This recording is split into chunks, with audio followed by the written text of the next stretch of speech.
नमस्कार साथियों, स्वागत है आप सभी का आपके अपने YouTube channel Kedarnath classes Uttarakhand में। तो देखिएगा, रात के 10 बज चुके हैं। 10 बजे रोजाना हम आपके लिए लेकर आते हैं उत्तराखंड खजाना क्लास।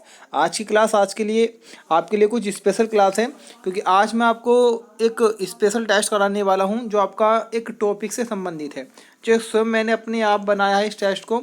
और वैसे देखा जाए तो ये जो हमारा टेस्ट है, हमारा जो ऑफलाइन इंस्टीट्यूट है उधम सिंह नगर में, तो वहाँ पर हम इसे कराते हैं। यानी कि हम ऐसा करते हैं, ये वैसे जूनियर जो बच्चे होते हैं उनके लिए टेस्ट है। जो हमारा जूनियर बैच चल रहा है उसमें हम क्या करते हैं, कोई भी जैसे हमने टॉपिक पढ़ाया, जैसे अगर हम बात करें, हमने अभी हाल ही में शिक्षा वाला टॉपिक स्टार्ट किया था, जो कि आपका बीडीओ बीपीडीओ और आपका जो क्लर्क के एग्जाम है वहाँ पर दे रखा है आपके उत्तराखंड के सिलेबस में। शिक्षा का टॉपिक दे रखा है, खोल के आप सिलेबस चेक करेंगे तो वहाँ पर को मिलेगा। तो हमने अभी ये जूनियर क्लास में अपना टॉपिक कंप्लीट कराया था शिक्षा वाला, और उसके बाद में हम हर एक टॉपिक का टेस्ट लेते हैं। तो आज भी ये टेस्ट है, इसमें आपके 5 क्वेश्चन करंट अफेयर्स के देखने को मिलेंगे और बाकी सारे क्वेश्चन आपको उत्तराखंड में जो शिक्षा व्यवस्था है उससे संबंधित देखने को मिलेंगे। हालांकि ये सारे क्वेश्चन आपको परीक्षावाणी के स्तर के हैं, और जिसने परीक्षावाणी अच्छे तरीके से की होगी वो कर सकता है। कुछ क्वेश्चन डीप भी हैं और कुछ नॉर्मल भी हैं। बाकी जिन्होंने अभी तक नहीं पढ़ा है और शुरुआत है, तो वो इन क्वेश्चनों को करें। बहुत इंपॉर्टेंट ये क्वेश्चन है आपकी आगामी परीक्षाओं के लिए। चलेगा, शुरुआत करते हैं आज की क्लास। क्वेश्चन नंबर 1 है, उच्च शिक्षा निदेशालय कहाँ स्थित है? तो उच्च शिक्षा निदेशालय की हम बात करें तो ये एग्ज़ाम अभी हाल ही में आपका उत्तराखंड पुलिस में हुआ था, रैंकर्स एग्ज़ाम, वहाँ पर भी मालूम किया गया था। तो उत्तराखंड आपका उच्च शिक्षा निदेशालय नैनीताल के हल्द्वानी में स्थित है।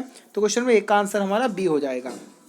देखिएगा, अगर यहीं पे घुमा के क्वेश्चन आ जाए, ये है आपका उच्च शिक्षा निदेशालय, अगर यहीं पे घुमा के क्वेश्चन में मालूम कर ले कि प्रावधिक प्रावधिक शिक्षा निदेशालय कहाँ पर है, तब आपको आंसर लगाना है श्रीनगर में। तो इनमें कन्फ्यूजन मत होइएगा। क्वेश्चन नंबर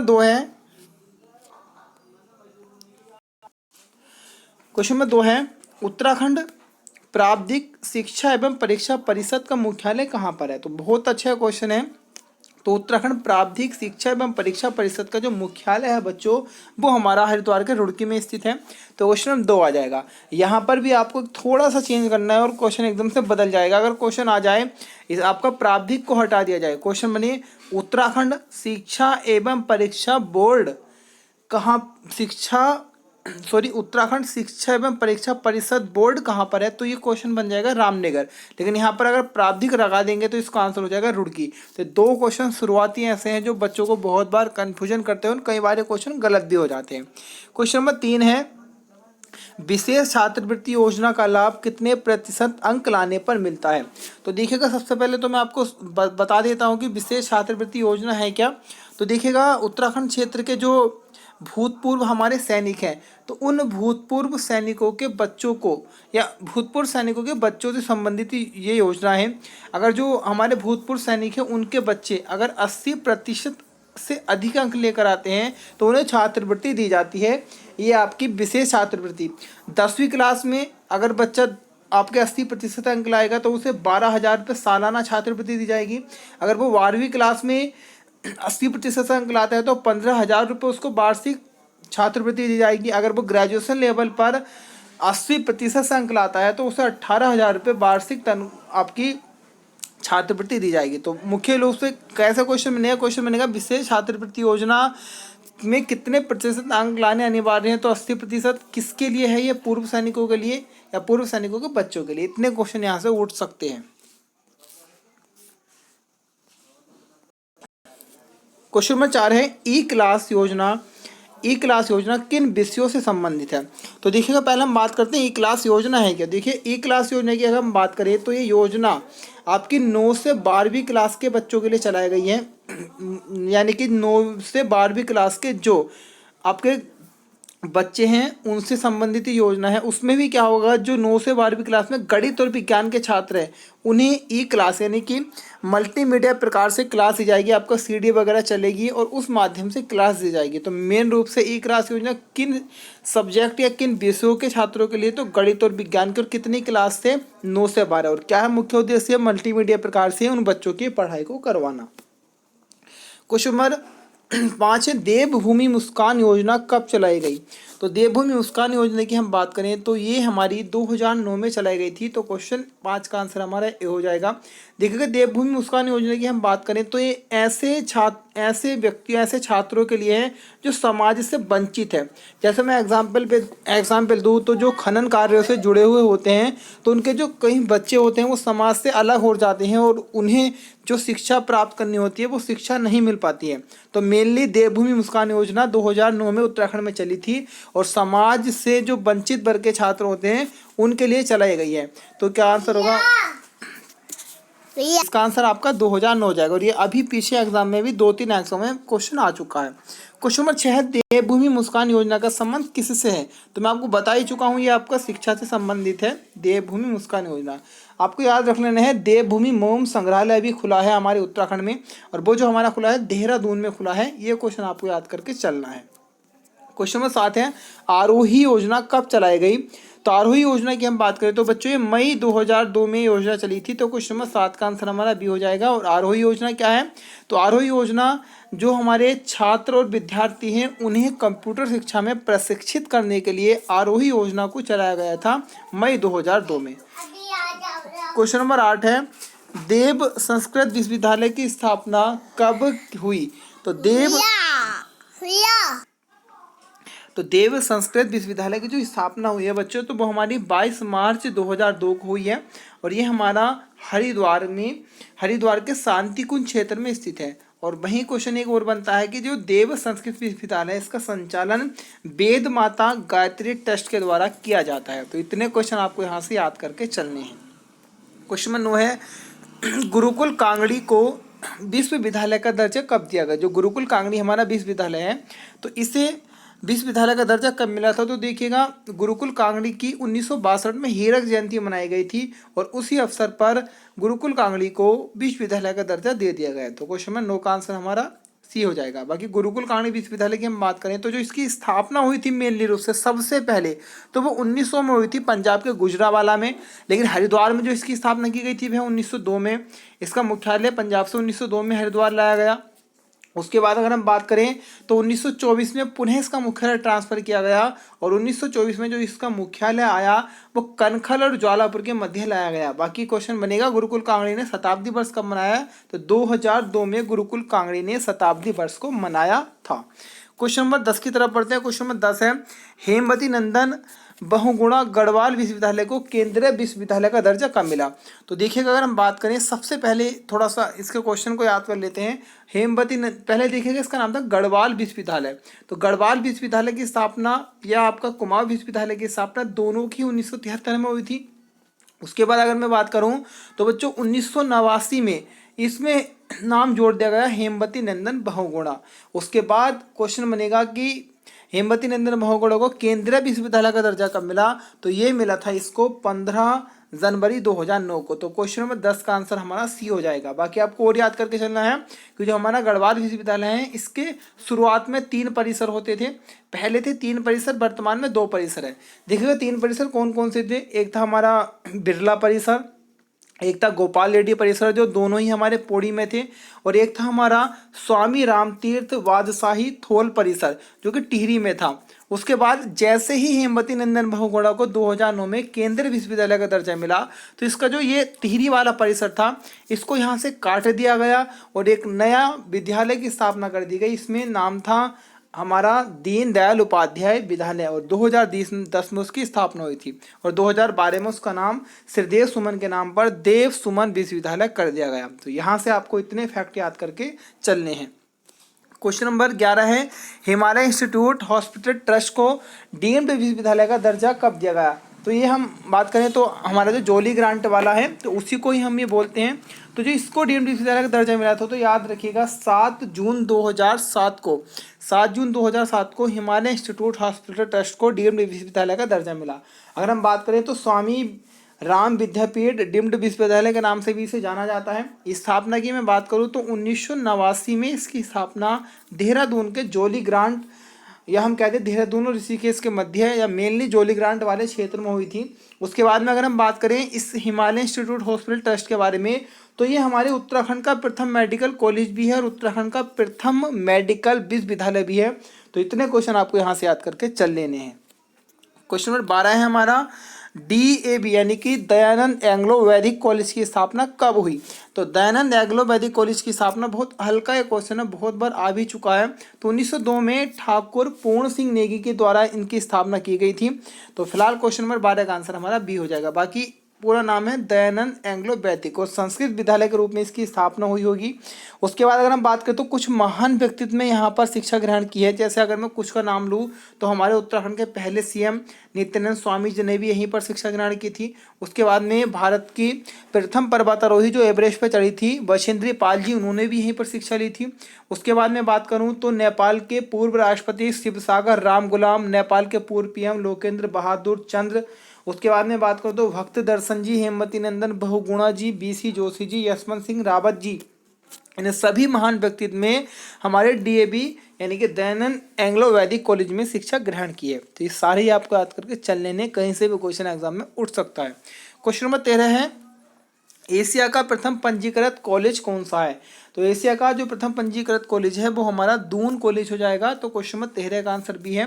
बाकी हम दून कॉलेज के बारे में बात करें तो बच्चों स्थापना हुई होगी 1935 में और संस्थापक होंगे CR दास यानी कि सतीश रंजन दास। और मुख्य उद्देश्य क्या है इसका? अच्छी शिक्षा देना और अंग्रेजी शिक्षा का मुख्य रूप से विकास करना। बाकी बहुत इंपॉर्टेंट है एशिया का प्रथम पंजीकृत college Doon college. Question number 14 है हमारा, गुरु राम राय एजुकेशन मिशन के तहत प्रथम विद्यालय कहाँ खोला गया? तो गुरु राम राय एजुकेशन मिशन की हम बात करें तो एक प्रकार के देखिएगा मिशन चलाया गया है और इस मिशन की जो स्थापना हुई थी बच्चों वह 1950 में की गई थी। क्वेश्चन बनेगा ना, गुरु राम राय एजुकेशन मिशन की स्थापना कब हुई? 1950 में, और की थी आपके महंत इंद्रेश चरण दास। ये नाम याद रखना है, महंत इंद्रेश चरणदास जी ने गुरु राम राय एजुकेशन मिशन की स्थापना 1950 में की थी। इस मिशन के तहत भारत के लगभग आपके 3-4 राज्यों में स्कूलों की स्थापना की जाती है। अगर मैं थोड़ा सा अगर कहूँ तो 123 स्कूल अभी तक खोले जा चुके हैं, 1 2 3। इस मिशन के तहत 123 स्कूल खोले जा चुके हैं, जिसमें से हमारे 80 उत्तराखंड में है। 28 स्कूल में बात करूँ तो पंजाब वाले अमृतसर वाले क्षेत्र में आएंगे। उसके बाद 14 कॉलेज हमारे यूपी में और एक कॉलेज हमें दिल्ली में देखने को मिलेगा। और पहला जो कॉलेज खुला था इस मिशन के तहत वह 1950 में हमारे देहरादून में खुला था। क्वेश्चन नंबर 14 का आंसर हमारा बी हो जाएगा। क्वेश्चन नंबर 15 है, सेंट जोसेफ अकादमी की स्थापना कब हुई? तो सेंट जोसेफ अकादमी की हम बात करें तो बच्चों इसकी स्थापना देहरादून में 1934 में की गई थी। अगर आप थोड़ा सा समय देख के पूरी इस वीडियो को देख लें, एक भी क्वेश्चन को स्किप ना करें, तो इतना आपसे वादा करता हूं कि आपका पूरा टॉपिक शिक्षा वाला यहीं पर कंप्लीट हो जाएगा अगर आप इसे अच्छे से 20 मिनट देख लेंगे वीडियो को। तो क्वेश्चन नंबर 16 है, एम्स ऋषिकेश की स्थापना कब की गई? तो हम सबसे पहले तो बात करेंगे एम्स के बारे में। तो all India institute medical science इसका पूरा नाम आ जाता है। बाकी ऋषिकेश में ये स्थित है, वैसे और भी जगह है लेकिन हमारे उत्तराखंड क्षेत्र में ऋषिकेश में आ जाता है मुख्य रूप से। और इसकी जो स्थापना हुई थी बच्चों वह परीक्षा माणी अकॉर्डिंग मैं बात कर रहा हूँ 2004 में हुई थी। बाकी गूगल वगैरह कुछ और ही बोलता है, तो आपको इतना याद रख लेना है। 2004 में स्थापना, 2014 से इसने कार्य प्रारंभ किया था। और बस इतना ही क्वेश्चन यहाँ से याद कर लेने हैं, काफ़ी है। Question number 17, Chandola homeopathic medical college कहाँ है? तो चंदोला होम्योपैथिक मेडिकल कॉलेज जो है वो हमारे ऊधम सिंह नगर में या रुद्रपुर में स्थित है। तो क्वेश्चन नंबर 17 का आंसर हमारा बी हो जाएगा, रुद्रपुर। बाकी देखिएगा थोड़ा सा बता देता हूँ, रुद्रपुर हमारा कल्याणी नदी पर स्थित होगा। और अगर मैं बात करूँ तो अटरिया मेला यहीं पर लगता है, अटरिया मंदिर भी यहीं पर है। और बाकी चंद्रवंशीय राजा रुद्रचंद ने इसको बनवाया होगा। रुद्रचंद की मैं बात कर लूँ तो रुद्रचंद के सेनापति पुरुषोत्तम पंत थे और प्रथम राजा होगा जो अकबर के समय में या अकबर के दरबार में जाने वाला चंद्रवंश का, तो वो भी हमारे रुद्रचंद जी ही होंगे। क्वेश्चन नंबर 18 है, वीरचंद सिंह गढ़वाली राजकीय मेडिकल कॉलेज कहाँ स्थित है? तो देखिएगा ये हमारा स्थित है पौड़ी गढ़वाल श्रीनगर में। तो क्वेश्चन नंबर 18 का आंसर हमारा बी हो जाएगा। बाकी इसके बारे में अगर बात करो तो बड़ी एक खास बात याद है रखना कि पूरी दुनिया का ऐसा ये मेडिकल कॉलेज है जो सबसे कम रुपए में आपको MBBS की डिग्री दे देगा। मात्र 15,000 रुपये वार्षिक फीस पर ही ये आपको MBBS की डिग्री देगा। लेकिन यहाँ पर लिमिटेड ही सीट रहती हैं और 100 सीटें यहाँ पर रहती हैं एक, अगर मैं बात करूँ एक सीजन में या एक वर्ष में। उसके बाद अगर मैं बात करूं तो ये हमारा इसकी जो स्थापना उद्घाटन हुआ होगा वह 2008 में भूपतचंद खडूरी जी के द्वारा किया गया होगा। और ये आपको याद करके चल लेना है। क्वेश्चन नंबर 19 की तरफ बढ़ते हैं। उत्तराखंड भाषा संस्थान कहाँ स्थित है? तो उत्तराखंड भाषा संस्थान की हम बात करें बच्चों तो ये हमारा स्थित है देहरादून में। उत्तराखंड भाषा संस्थान हमारा देहरादून में। इसकी मैं स्थापना की बात कर लूँ बच्चों तो इसकी स्थापना 24 फरवरी 2010 को हुई थी। बाकी जो इम्पोर्टेंट फैक्ट है 2011 में इसका नाम रख दिया गया पीताम्बर दत्त बड़तवाल जी के नाम पर। आपका पीताम्बर दत्त बड़तवाल जी के नाम पर इसका नाम रख दिया गया 2011 में। बाकी पीताम्बर दत्त बड़तवाल जी की मैं बात करूं तो हिंदी विषय में डॉक्टरेट की उपाधि प्राप्त करने वाले प्रथम भारतीय हैं पीताम्बर दत्त बड़तवाल जी। क्वेश्चन नंबर 20 है शेरवुड कॉलेज कहाँ स्थित है? तो शेरवुड कॉलेज की हम बात करें बच्चों तो ये हमारा नैनीताल जिले में स्थित है। और शेरवुड कॉलेज की जो स्थापना हुई थी बच्चों वह 1869 में 1869 में हुई थी। तो ये भी क्वेश्चन आपको यहाँ से याद कर लेना है। क्वेश्चन नंबर 21 है महादेवी कन्या पाठशाला देहरादून में जो है उसकी स्थापना कभी थी? तो महादेवी कन्या पाठशाला की स्थापना तो बच्चों ये हमारा 1902 में हुई थी। तो क्वेश्चन नंबर 21 का आंसर हमारा बी है 1902। क्वेश्चन नंबर 22 की तरफ बढ़ते हैं। क्वेश्चन नंबर 22 है कर्नल ब्राउन कैम्ब्रिज स्कूल कहाँ है? तो कर्नल ब्राउन कैम्ब्रिज स्कूल जो हमारे स्थित है तो वो है हमारा देहरादून में स्थित है। क्वेश्चन नंबर 22 का आंसर हमारा ए हो जाएगा। तो चलिएगा ये तो हमारे उत्तराखंड की शिक्षा से संबंधित है। बाकी मैं बात करूँ तो अभी हाल ही में कुछ एग्जाम हुए थे उत्तराखंड के तो वहाँ पर 5-5-6 क्वेश्चन 7-7 क्वेश्चन तक करंट अफेयर्स के मालूम किए थे उत्तराखंड के। तो इसलिए मैं आज की इस वीडियो में आपके सामने कुछ करंट अफेयर्स के क्वेश्चन लाया हूँ तो उन्हें देखते हैं। बड़े इंपॉर्टेंट क्वेश्चन होने वाले हैं। क्वेश्चन नंबर 23 है उत्तराखंड का पहला डिजिटल रेडियो स्टेशन जो अभी लॉन्च हुआ है त्रिवेंद्र सिंह रावत जी के समय हुआ होगा तो उसका नाम क्या है? तो उसका नाम है अगर हम बात करें तो ओहो रेडियो उत्तराखंड। क्या नाम है? ओहो रेडियो उत्तराखंड। तो बहुत ही इंपॉर्टेंट क्वेश्चन आ जाएगा, याद करके चलना है। ओहो radio Uttarakhand digital radio station है तो ऑप्शन हमारा बी सही हो जाता है। क्वेश्चन नंबर 24 है गांधी शिल्प मेले का उद्घाटन कहाँ किया गया? उत्तराखंड में अगर हम बात करें तो देहरादून में किसान भवन के समीप गांधी शिल्प मेले का उद्घाटन किया गया है। तो क्वेश्चन नंबर 24 का आंसर हमारा बी हो जाएगा। क्वेश्चन नंबर 25 की तरफ बढ़ते हैं। क्वेश्चन नंबर 25 है भारत का पहला ग्रीन रामायण पार्क कहाँ खोला गया? तो भारत का पहला जो ग्रीन रामायण पार्क खुला है बच्चों तो वो हमारा नैनीताल के हल्द्वानी में खुला है। तो क्वेश्चन नंबर 25 का आंसर हमारा बी हो जाएगा। बाकी हल्द्वानी की हम बात कर लें तो गोला नदी पर होगा और इसकी जो जीवन रेखा है वो गोला नदी है। आपका सुल्ताना डाकू कुआं यहीं पर है। कत्था उद्योग के लिए प्रसिद्ध होगा। बाकी कुमाऊं का सबसे बड़ा नगर निगम यही है। उसके बाद अगर मैं बात करूं तो हमारे पूरे उत्तराखंड का तीसरे क्रम में आ जाता है। बाकी राजा रूपचंद के समय यहाँ बसी होगी। आधुनिक हल्द्वानी की नींव रखी होगी कमिश्नर टेल जी ने। ये क्वेश्चन यहाँ से याद कर लेना। क्वेश्चन नंबर 26 है देखिएगा आपको पता होगा उत्तराखंड में मंत्रालय चेंज हुआ था और मैंने 3 से 4 क्वेश्चन मंत्रालय के रखे हैं जो कि हम पढ़ा चुके हैं मंत्रालय भी। तो क्वेश्चन नंबर 26 है उत्तराखंड के वन मंत्री कौन है? तो उत्तराखंड के वन मंत्री हरक सिंह रावत जी हैं। तो क्वेश्चन नंबर 26 का आंसर हमारा बी हो जाएगा। बाकी मैं बात करूं तो पर्यावरण मंत्री भी हरक सिंह रावत है, आयुष मंत्री भी हरक सिंह रावत है और आयुष शिक्षा भी आपका हरक सिंह रावत जी के ही पास है। तो 26वें का सी हो जाएगा। क्वेश्चन नंबर 27 है उत्तराखंड के उच्च शिक्षा मंत्री कौन है? तो उत्तराखंड के जो उच्च शिक्षा मंत्री है बच्चों वो हमारे धन सिंह रावत जी आ जाते हैं। तो क्वेश्चन नंबर 27 का आंसर हमारा बी होगा। बाकी प्रोटोकॉल विभाग भी हमारे धन सिंह रावत जी के पास है। क्वेश्चन नंबर 28 है उत्तराखंड के कृषि मंत्री कौन है? तो उत्तराखंड के जो कृषि मंत्री है वो हमारे सुबोध उनियाल जी है। तो हमारा बी ऑप्शन हो जाएगा नोटा, यानी कि इनमें से कोई नहीं, क्योंकि उत्तराखंड के कृषि मंत्री कौन है? सुबोध उनियाल जी हैं। बाकी कृषि शिक्षा भी सुबोध उनियाल जी के ही पास है। क्वेश्चन नंबर 29 है उत्तराखंड के परिवहन मंत्री कौन है? तो उत्तराखंड के परिवहन मंत्री जो हैं वो हमारे यशपाल आर्य जी हैं जो कि बाजपुर से विधायक हैं और बाजपुर आपकी SC आरक्षित सीट है। तो 29वें क्वेश्चन का हमारा आंसर भी हो जाएगा। बाकी हम बात करें तो समाज कल्याण मंत्री भी हमारे यशपाल आर्य जी हैं। बाकी कुछ नामों की ओर चर्चा कर दे रहा हूँ, बड़े इंपॉर्टेंट वो आ जाते हैं। जैसे अगर मैं बात करूं तो उत्तराखंड के खेल मंत्री अरविंद पांडे जी हैं। उच्च शिक्षा और माध्यमिक शिक्षा मंत्री हमारे अरविंद पांडे जी हैं।